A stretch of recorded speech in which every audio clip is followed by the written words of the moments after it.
So hello and thank you for watching this video. My name is Sebastian and with me I have Nicholas. So today we wanted to talk to you about optimization and how to scale and grow a campaign.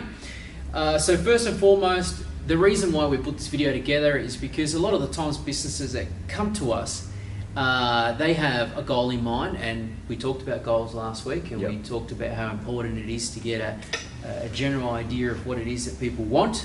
So that's critical, but look, let's just face it, right? If you don't know what you're aiming for, you're not going to be able to hit that bullseye or that mark because you just don't know what you're aiming for. So it's good to have something to shoot towards, but let's just call it what it is. Sometimes that goal is unrealistic at first. Yes.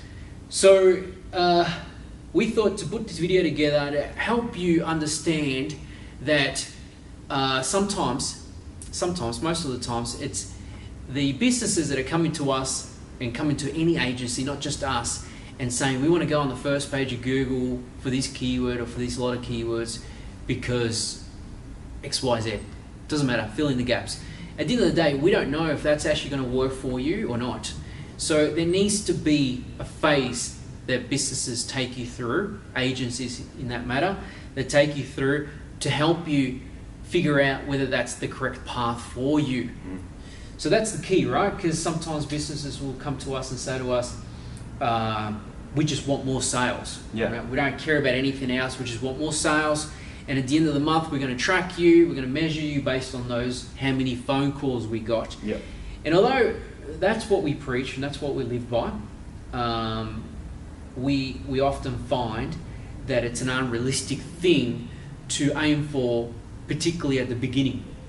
So it's fine to head towards that goal.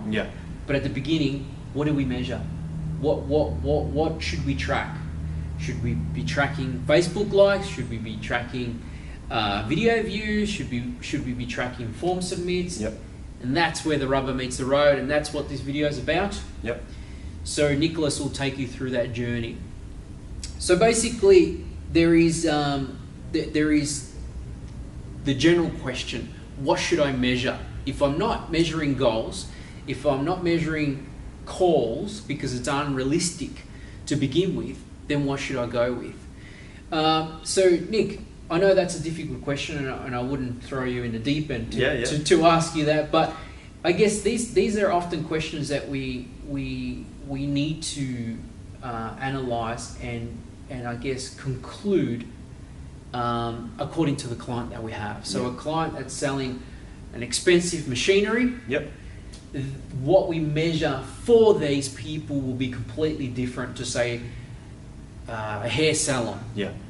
So to try and keep things simple, what we often do is we say, okay, who's the client and what feedback are we trying to get to? And that's the key, right? First thing that we want to do is get feedback. And the feedback that we want are things like, are people interacting with my advertising? That's right. So when it comes to interacting, for you, Nick, what do you look for? Say, you know, you're looking to get some feedback. If I come to you and I say, Nick, what's been the general feedback from this campaign? What are you likely to give me or the client? We're likely to give you, throughout the different platforms, either on Facebook it'd be likes or interactions, through our call to actions. On AdWords it'd be clicks, even impressions, depending on what type of campaign we've built for that particular business. So technically we want to see what kind of traffic we have for that particular service or product, see if we can try and capture that traffic and see how they are engaging with our advertising. Yeah, that's the key. See how they're engaging. That's another form of feedback. So what Nick is basically saying is, depending on the platform we're using, the advertising platform, whether it be Facebook, we might go for things like likes. That's right, comments, feedback about the item, when's the item coming on sale, how much is shipping. Call to action buttons. Call to action, who's clicked on a call to action button on our website. So instead of just tracking telephone numbers or how many people have rung us, we're tracking these other little tangible things that are telling us what are they, what is, like for instance, if we launch a video on YouTube and we got 300 views, what can we take away from that? Well, we can take away that depending on what the video is or what the video is being built on, whether it's educational, whether it has the intent to sell, it might be a bit different. Say you've got an educational video, it might be more popular with that traffic source, you may get a lot more views.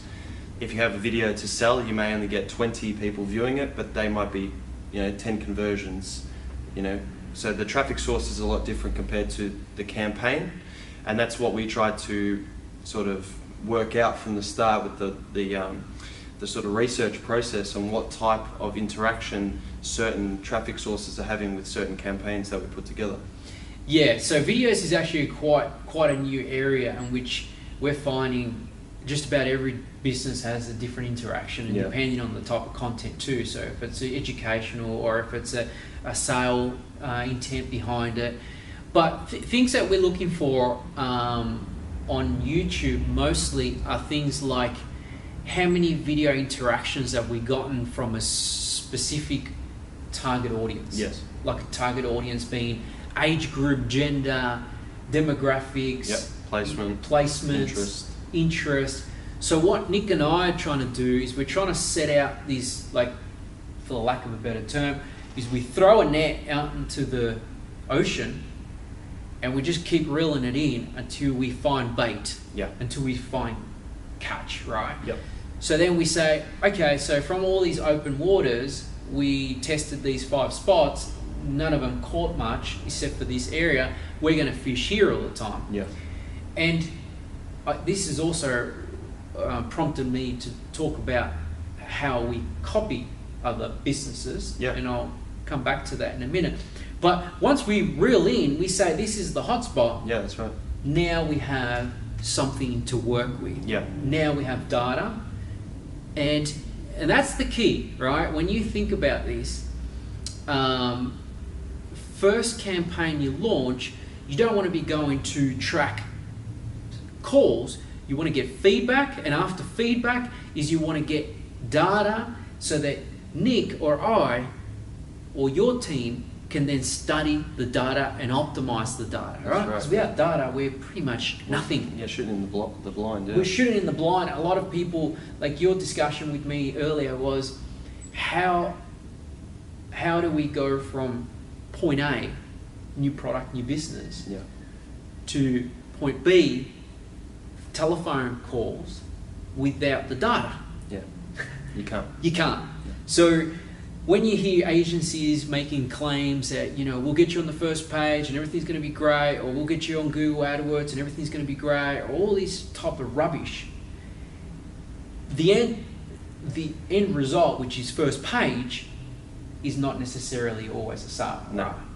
So what is a sale according to you? It's data. Yes. Well, tell us why the data is king. The data is king because it allows us to work out our pathway in which we can optimize the account for budget spend. Mm-hmm. And budget spend's everything to businesses. Businesses want the most bang for their buck. Mm-hmm. And if we know which way or which pathway we can allocate your money so you are getting a better return on investment, we can't do that unless we gather enough data. Correct. And a lot of businesses, with new campaigns, expect in the first 1-2 months for their conversions to be through the roof, but unfortunately that's a rare thing. Mm-hmm. And unless we get 3 to 4 months worth of data, then we can start allocating. And even once we get 2 months worth of data, we're still trying to work out whether those 5 or 6 outlets of path, we're still trying to narrow that down to that 1 or 2 where we can start allocating budget. So data is king. Data is king. And here's the thing as well with data. The more data, the better.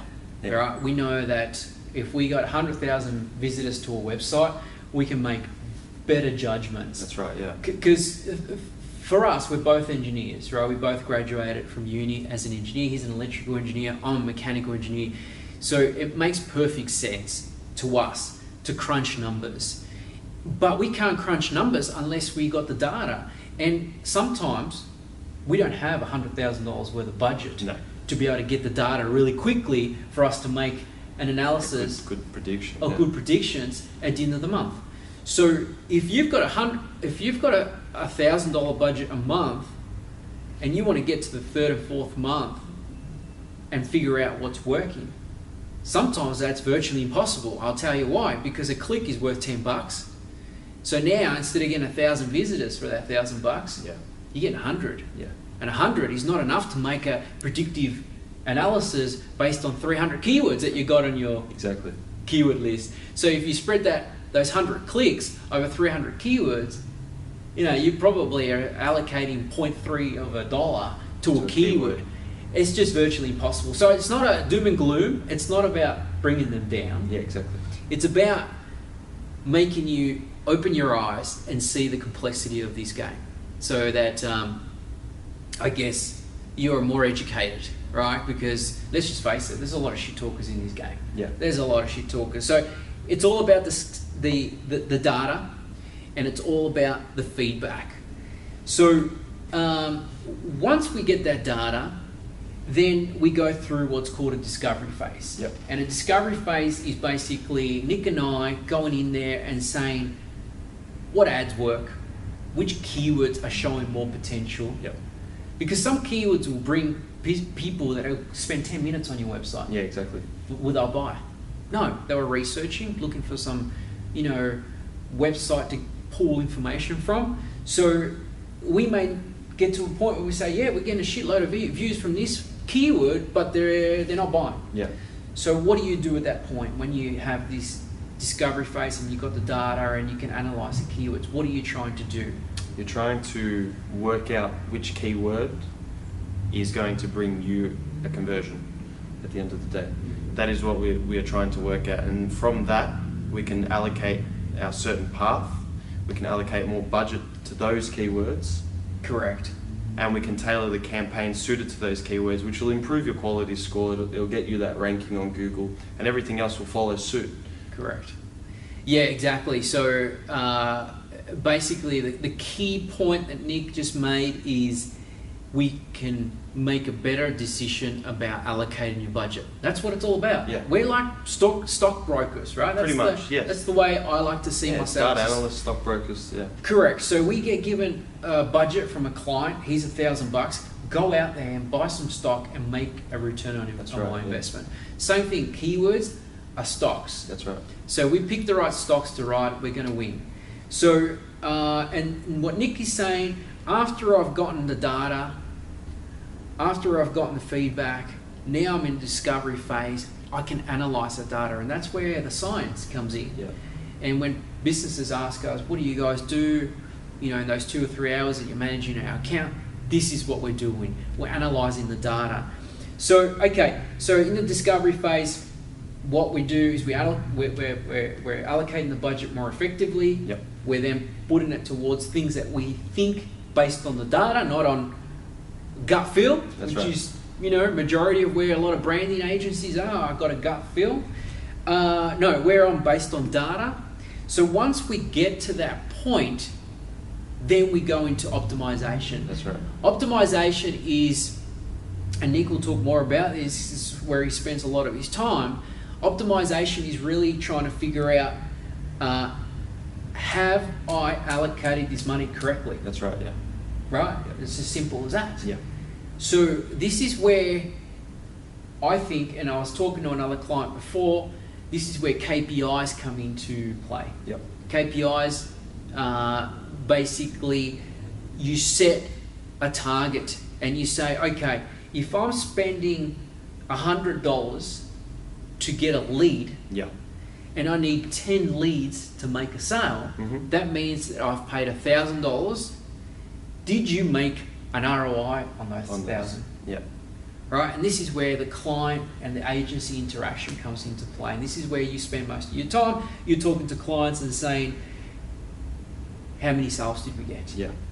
But how long has it taken us to get to that point? From feedback to discovery, then to optimization. It's taken us a while. That's right. It's not a straight shot. No. And you hit the bullseye. That's right. And that's basically what this video is about. It's to try and give you a perspective of where where you should be aiming for things. Now, don't get me wrong, there's days, and I've got it here, there's days people come to us and say to us, I'm getting 300,000 visitors to my website, I'm making 1,000 sales a month. How do I get to 2,000 sales a month? That's right. So this is a completely different exercise, and unless you are there, then you need to start thinking about the process we shared with you today. Yeah. But if you're in the phase where you're like, you got some numbers, you got some data, you've got 2 years worth of content there for us to work with. It's much easier for us. It's much easier, but the problem is completely different. Yes. That's what we call scaling. That's how we scale a campaign. And in scaling, it's pretty simple, right? It's basically figuring out how do we clean the data. Yes. So cleaning, number one. Number two, how do we get more traffic? Mm-hmm. Number three is, again, can we test different things? I've got here, split testing different headlines, split testing different landing pages, split testing different images, split testing a whole heap of different things. And something like Crazy Egg, where you're analyzing the heat map tracking comes into play. So these are things to think about, and I want to go back to what I was talking about before about phishing. Yeah. You can bypass the phishing process if you can copy or clone your competitors. Yes. Bypass this whole process if you have insight on where to go to get the traffic. That's right. So if you've got a competitor that's been on AdWords for quite some time and he's bidding on a particular lot of keywords, and you keep doing searches and you only find that he's only bidding for a top of traffic, my guess bet and Nick's guess bet would be to do what they're doing. Yes. Because it's obviously working. Exactly. So unless you wanted to add any more, I think that's pretty much what we wanted to talk about today. Yeah, no, just educating, our clients and other people on what optimization really is of a campaign, and just giving them an understanding of, if they don't have any data, we need to build that data. And like you said, the scalability is a completely different process. Correct. For us, but it's easier in the sense that we have the data, but it's a different sort of calculation on where to and how to get more of that same traffic source. Correct. Whereas the first part is trying to find that right traffic source and then allocating our budget in those pathways. Correct, exactly. It's about, exactly like you said, it's about finding where the right traffic is gonna come from. Yeah. And then the message, because you might have the right traffic, right? Yeah. But the message might be wrong. That's right. Like we have certain traffic that converts really well, and we think, okay, well, if we change the ad copy, we may be able to get the conversions up, but then we find that the conversions go down. Yeah. So the message is different. So it's not just the right traffic, it's also the right message. So yeah, I guess it's just a way of showing people the complexity of this game, but it can be done. And for those people or those agencies that make claims that I have a secret sauce or a secret recipe, it's not true. That's why the majority. That's why it's a claim. That's why it's a claim. That's why it's a claim. And these guys unfortunately make it really difficult for genuine businesses that are trying to do the right thing. And Nick made a good point today. He said, why don't we get this message out to the marketplace and let them know what's really involved. Yeah. I thought it was a good idea. So unless you got anything more to share, maybe we'll end it here and come back to hit another day. Yeah, I think what's the next video we're going to think about doing is reviews. Yeah. Look, I think reviews is a big important part of our business today, because a lot of businesses are shying away from the internet because it's such an open platform. Yeah. And if you don't play it right, you can get a bad reputation pretty quickly, because let's just face it, businesses, even when they do a great job, there'll be somebody that's not happy. Yeah, exactly. because of whatever reason that it could have been easily solved. So I think Nick and I will probably spend the next 10 or 15 minutes on our next video talking about reviews and how to get more of the right ones. Yeah. And bad ones aren't so bad. Bad ones aren't so bad, apparently. So let's maybe talk more about that in our next video. Until next time, thank you for watching and have a great day.